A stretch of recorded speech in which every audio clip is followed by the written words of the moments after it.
FedEx is without a doubt the biggest delivery company on earth, but yet its fate was determined by a single game at the casino, and the story of how it got there is just insane. Filled with failure, loss, and a crazy man behind it all.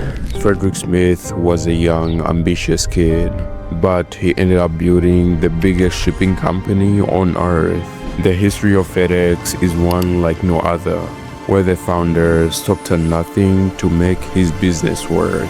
This is a story of risk, resilience, and revolution. It spans a war and uncovers how the founder was called crazy by almost everyone he worked with. This is the insane true story of FedEx and Frederick Smith.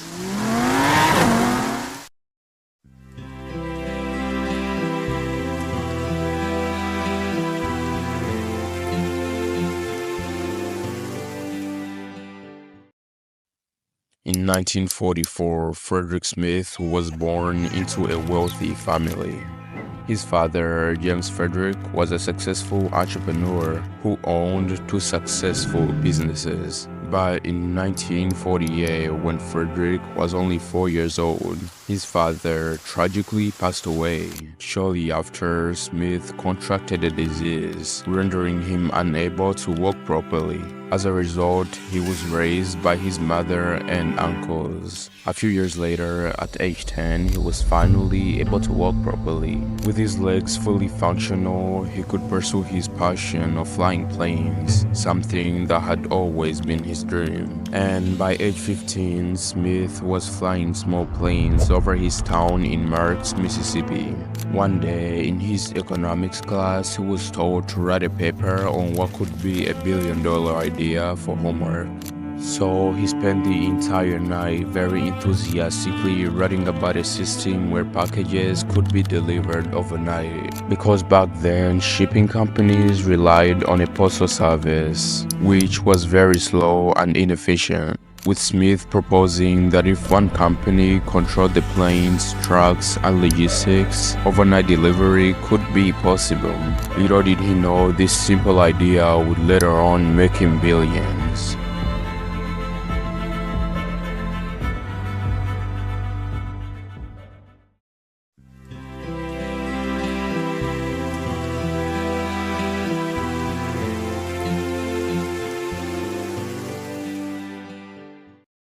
And that morning, he rushed to class and turned in the paper, of course expecting to get full scores. But to his disappointment, he ended up getting an average grade, with his teacher calling his idea too crazy. So for the next few years, he kept the idea in the back of his mind. After college, Smith joined the US Marines in 1966. While fighting in the Vietnam War, Smith was in charge of logistics and supply chains. So Smith got to see firsthand how fast, efficient delivery could mean life or death on a battlefield. He carefully observed how military supply chains moved crucial supplies in record time. Therefore, when he returned home in 1971, he knew his idea from way back then actually had a serious shot at success. Luckily for Smith, because of his father's wealth, he inherited over $4 million from his father's estate. So he took out every last penny in hopes of bringing his idea to light, a decision that many criticized, calling it careless. But as we will see later on, Smith wasn't the kind of person to play it safe. Therefore, in 1971, Smith created Federal Express, or FedEx for short. Smith still needed investors to make the company work. Investors didn't believe in the idea because the startup costs were massive. Smith needed planes, pilots, and fuel. And to be fair, his idea was kinda wild. But regardless, Smith somehow managed to raise over $91 million in venture capital. And by 1973, FedEx had 14 planes in the sky, serving just over 25 cities.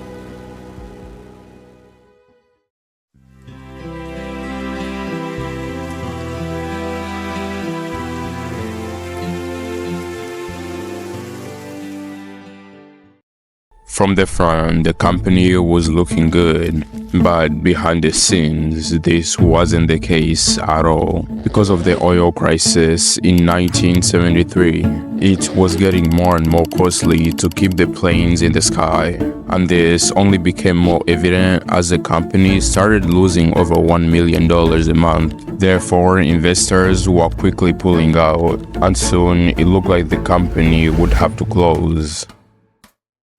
And just like that, FedEx was only left with $5,000. And as a desperate act to save his company, Smith got a flight to Las Vegas. Entering a casino, he was indeed about to gamble his last money. Out of all the games he could have played, he chose blackjack.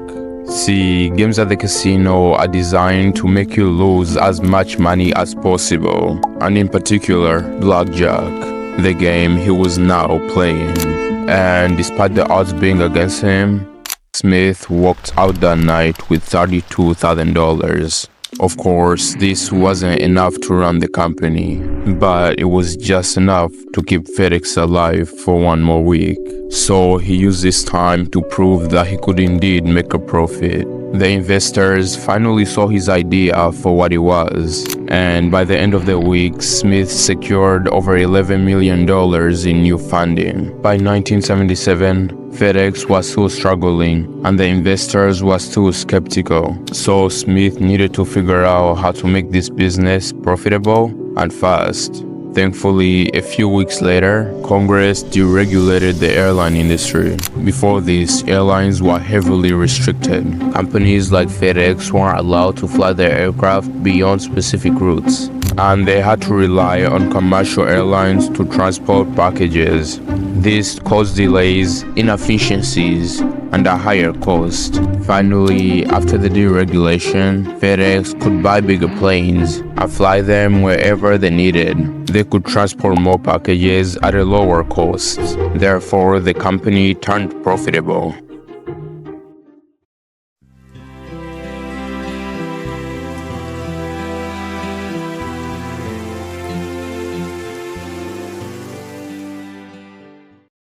For the next few years, FedEx did crazy numbers, from 11 million to 50 million, 100 million, and in 1983, it hit $1 billion valuation. And with the introduction of the internet in 1990, FedEx became a household name. But one product would get FedEx from $1 billion valuation and single-handedly 10x it. The Beanie Babies were popular toys sold on eBay for outrageous prices. People were trading and buying every second of the day, and FedEx, being a middleman in this commotion, was making a ton of money. So it's safe to say the story of FedEx is a crazy one, with Smith stepping down as CEO in 2022.